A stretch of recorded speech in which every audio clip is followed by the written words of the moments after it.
In this video, I'll be talking about something that's probably taught in dental school, but that's not routinely followed. That is double aspiration.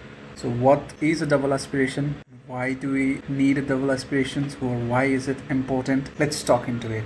When you are injecting a local anesthetic supposed to block the inferior alveolar nerve, for example, this is the inferior alveolar nerve and this is the syringe needle, and this is the blood vessel that is adjacent to the inferior alveolar nerve. So if you are trying to block the inferior alveolar nerve, maybe for extracting some mandibular teeth, or you are doing root canals or whatsoever, so you are supposed to deposit the local anesthesia from the syringe over and around the inferior alveolar nerve and not into the blood vessel. Why? Because if you do, there's going to be systemic toxicity of that anesthesia, which in certain cases could be fatal. How do you make sure that the local anesthetic that you just deposited was deposited around the nerve and not into the blood vessel? Because you cannot see where you are injecting. Well, for anesthetizing the particular nerve, there are certain landmarks for each nerve block that if you follow, you can be sure that you deposit it around that nerve. To make sure that you are not injecting the local anesthesia into the blood vessel, for instance, in this second demonstration, you have to do something that's called aspiration, which is simply pulling back the plunger of the syringe so that it creates a negative pressure or backward pressure, and if you had hit the blood vessel, the blood will flow back into the syringe.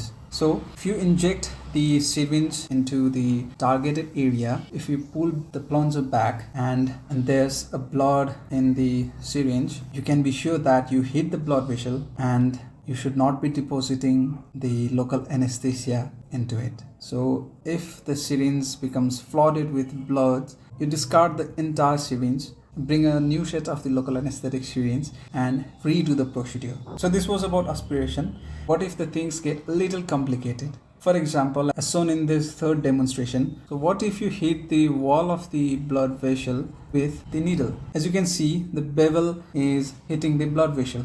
In this case, if you pull back the plunger, there will be no blood in the syringe. You might think you didn't hit the blood vessel, and if you try to inject the local anesthetic, you will be injecting the local anesthetic directly into the blood vessel.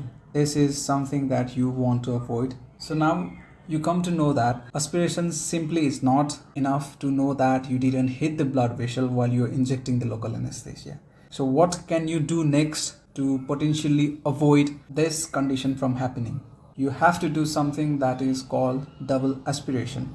That is, you inject the local anesthetic syringe and needle into the target area, then you pull the plunger back. That's the first aspiration. So if you see blood that is flowing towards the syringe in the first aspiration, you know that you hit the lumen of the blood vessel and you have to discard it. But if there was no blood flowing into the syringe in first aspiration, next what you do is you have to rotate the syringe and the needle by 90 degrees. It could be clockwise rotation or it could be anti-clockwise rotation. It doesn't matter which direction you rotate, you just have to rotate it by 90 degrees. So what that does is that if you had hit the wall of the blood vessels in the first attempt and there was no blood in first aspiration, if you rotate the syringe by 90 degrees, bevel will be facing the lumen of the blood vessel. The third step you have to do is aspirate once again, and if you see blood now, that means you had hit the blood vessels. That's why there was no blood in the first aspiration, but after you rotated the needle by 90 degrees, the bevel of the needle faced towards the lumen of the blood vessel and you aspirated it, and that caused the blood to flow back into the needle and thus to the syringe, and then you discard the syringe once again and you get another set of local anesthetic and you have to redo all of them. By the end of the third step, if there's still no blood in the syringe, then there's high chances that you didn't hit the blood vessels, and then you can go ahead and deposit the local anesthesia into the target area. So this is what double aspiration is and how you do it and why do you want to avoid it. Thank you for watching.